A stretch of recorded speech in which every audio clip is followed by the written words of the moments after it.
నమస్తే. Welcome to Andhraprabha. This is Tejaswi. Jagan ఓడిపోయాడు, చనిపోలేదు అని ఒకరంటారు. చచ్చేదాకా కొట్టాలి అని ఇంకొకరంటారు. ఇలాంటి కౌరవుల సభకు మనం వెళ్ళాలి. అలాంటి వ్యక్తుల మధ్య అసెంబ్లీలో మనం ఏదో చేయగలం అనే నమ్మకం లేదు. పాపాలు పండే కొద్దీ ప్రజలతో కలిసి ప్రజలతో నిలబడి చేసే కార్యక్రమాలు రాబోయే రోజుల్లో ఊపందుకుంటున్నాయి. శిశుపాలుడి పాపాలు పండినట్టుగా ఇప్పటికే చంద్రబాబు పాపాలు పండుతూనే ఉన్నాయి. వైసీపీ అధినేత జగన్ ఈ విధంగా అన్నారు.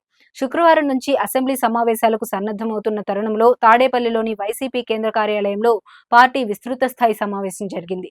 ఈ సమావేశంలో వైఎస్ జగన్ మాట్లాడుతూ కులం, మతం, ప్రాంతం చూడకుండా ఏ పార్టీకి ఓటు వేశారని చూడకుండా జగన్ డోర్ డెలివరీ చేశారు. ఇవాళ తమ పార్టీకి ఓటు వేయలేదని దాడులు చేస్తున్నారు, అవమానిస్తున్నారు, ఆస్తులను ధ్వంసం చేస్తున్నారు, ప్రతి గ్రామంలోనూ అన్యాయంగా వ్యవహరిస్తున్నారు. శిశుపాలుడి పాపాలు చాలా వేగంగా పండుతున్నాయి అని ఉద్వేగంగా జగన్ అన్నారు. మనం ఎప్పుడూ కూడా ఇలాంటివి చూడలేదు. మన ప్రభుత్వంలో మేనిఫెస్టో అన్నది ప్రభుత్వ కార్యాలయాల్లో కనిపించే పాలనైతే ఇప్పుడు రెడ్ బుక్స్ అని హోర్డింగ్లు పెడుతున్నారు. అందులో ఏ అధికారిపై కక్ష సాధించాలి, ఎవరిపై దాడులు చేయాలి, ఎవరిపై కక్ష సాధించాలి అని రాసుకుంటున్నారు. కొడతాం, చంపుతాం అంటున్నారు. అయినా అదరం బెదరం అని జగన్ అన్నారు. ఓడిపోయామన్న భావనను మనసులో నుంచి తీసేయండి. మనం ఓడిపోలేదు అన్న విషయాన్ని గుర్తించండి. న్యాయంగా, ధర్మంగా మనం ఓడిపోలేదు. ప్రతి ఇంట్లో కూడా మనం చేసింది మంచి ఉంది. ప్రతి ఇంటికి కూడా మనం తలెత్తుకొని పోగలం. చెప్పిన పని చేశాం కాబట్టి ప్రజల మధ్యకి గౌరవంగా వెళ్ళగలుగుతాం. కాలం గడుస్తున్న కొద్దీ మన పట్ల అభిమానం వ్యక్తమవుతుంది అన్నారు. మళ్ళీ మనం రికార్డు మెజార్టీలో గెలుస్తాం. మోసపోతున్న వారికి మనం అండగా నిలవాలి. మన కార్యకర్తలను మనం తోడుగా ఉండాలని జగన్ హితబోధ చేశారు.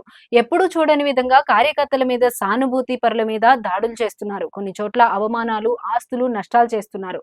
వీళ్ళందరికీ కూడా భరోసా ఇవ్వాలన్నారు. మీ నియోజకవర్గంలో కార్యకర్తలకు తోడుగా ఉండండి, వారిని పరామర్శించండి.